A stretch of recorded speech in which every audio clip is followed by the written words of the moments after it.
ETF index mutual funds నేర్చుకుని stock మార్కెట్లో రాణించాలనుకుంటున్నారా? వెంటనే ఈ నెంబర్కి కాల్ చేయండి.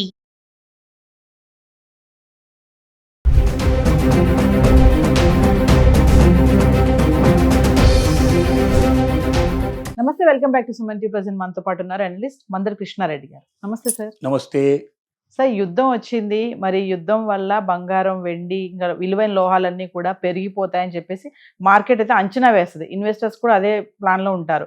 కానీ అనుకోకుండా మొత్తం వ్యతిరేకంగా ఉంది. ఇక్కడ అన్ని మళ్ళీ గత 3 రోజులుగా చూసుకుంటే తగ్గిపోతున్నాయి ధరలు. అంటే ఇదంతా కూడా టెంపరీ అనుకోవచ్చు అంటారా? మళ్ళీ పెరుగుతాయి అంటే? ఖచ్చితంగా ఇవన్నీ టెంపరవరీయే. రేట్లు పెరగక తప్పదు.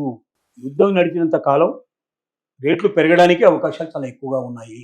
యుద్ధం ఆగిపోయినా కూడా ఈ యుద్ధం నష్టాల నుంచి బయటపడడానికి చాలా టైం పడుతుంది. రెండవది, ఇవాళ రేట్లు ఫ్లక్చువేట్ అవుతూ ఒక 2 రోజులు, 3 రోజులు, 4 రోజులు 2,000, 5,000, 10,000, 25,000 తేడా కనబడుతుంది. ఇప్పుడు ఆ మధ్య కూడా జరిగినాయి.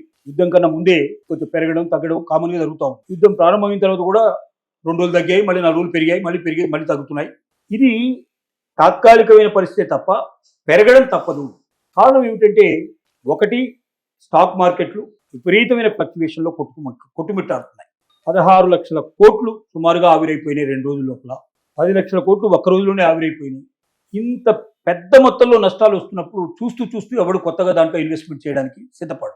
ఇన్వెస్టర్ తన దగ్గర ఉన్న డబ్బులు ఏం చేయాలి? చేస్తే స్టాక్ మార్కెట్లో ఇన్వెస్ట్ చేయాలి, లేదా రియల్ ఎస్టేట్లో ఇన్వెస్ట్ చేయాలి.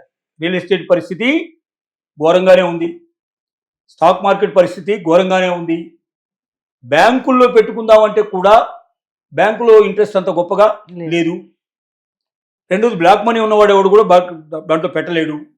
తర్వాత రూపీ వాల్యూ రోజు తగ్గిపోతుంది. రూపీ వాల్యూ తగ్గిపోతే ఏమవుతుంది?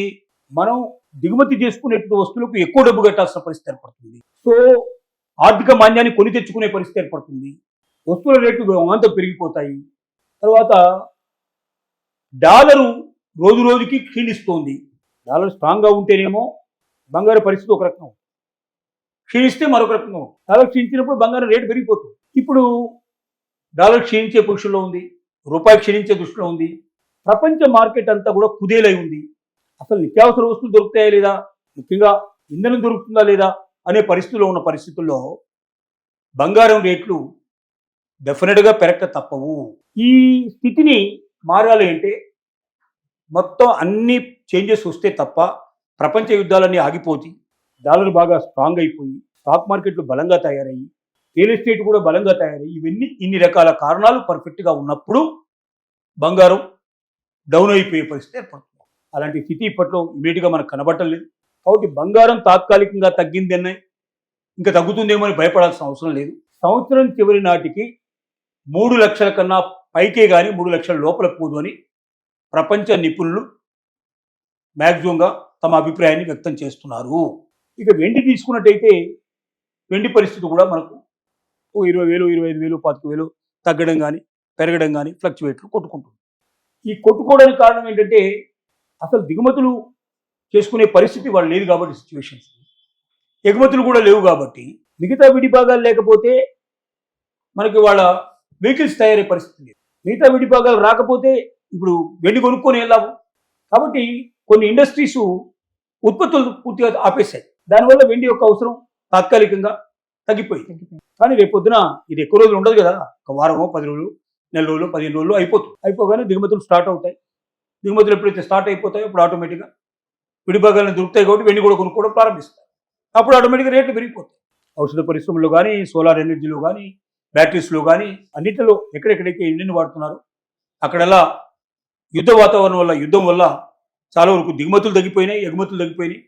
తయారు చేసిన వస్తువులు వేరే వాళ్ళు కొంటే కదా మళ్ళీ కొత్త వస్తువులు తయారు చేస్తుంది. కొనేవాళ్ళు లేకపోతే తయారు చేయడం కూడా లేదు కదా. అందువల్ల కూడా ఉత్పత్తులు పంపించడానికి అవకాశం లేకపోవడంలో కూడా ప్రస్తుతానికి తాత్కాలికంగా ఉత్పత్తి నిలిపివేసిన పరిస్థితులు ఏర్పడ్డాయి, తగ్గించిన పరిస్థితులు ఏర్పడ్డాయి. వీటన్నిటి వల్ల కారణాల వల్ల తాత్కాలికంగా వెండి ధరలు తగ్గినట్టుగా కనబడుతున్నాయి. కానీ మళ్ళీ ఈ పరిస్థితులు పుంజుకుంటాయి. సంవత్సరం చివరి నాటికి వెండి రేట్లు 5 లక్షల దాకా కూడా పోతాయని నిపుణులు అంచనా వేస్తున్నారు. కాబట్టి రేట్లు పెరుగుతాయి తప్ప తగ్గే పరిస్థితులు కనబడలేదు. ఈ వారం రోజుల్లో 10 రోజుల్లో జరిగేటువంటి ఫ్లక్చువేషన్స్ చూసి మనం అధైర్యపడాల్సిన అవసరం లేదు, ఎగబడి కొనుక్కోవాల్సిన అవసరం కూడా లేదు. డబ్బులు ఉంటే కొనడానికి ఇది సరైన టైం. ఎందుకంటే ఇక పెరిగేది కానీ తగ్గదు. తగ్గిన కొద్ది రోజులు తాత్కాలికంగా తగ్గుతుంది కానీ పర్మనెంట్గా మాత్రం తగ్గదు. ఇది దృష్టిలో పెట్టుకొని ముందుకెళ్లాల్సిందిగా మనం కోరుకు. అంటే ఇది టెంపరీ అంటారు ఈ తగ్గడం అనేది. ప్యూర్గా తాత్కాలికమైందే, ఇది పర్మనెంట్ కాదు, పెరగడమే ఖాయమని చెప్తున్నారు. ప్రపంచ నిపుణుల యొక్క అభిప్రాయం ప్రకారం మనం తీసుకుంటే ఖచ్చితంగా బంగారం రేటు పెరుగుతుంది, వెండి రేటు పెరుగుతుంది, సంవత్సరం చివరి నాటికి బాగా పెరుగుతాయని మాత్రం ఖచ్చితంగా చెప్పాల్సిన పరిస్థితి ఏర్పడుతుంది. Thank you.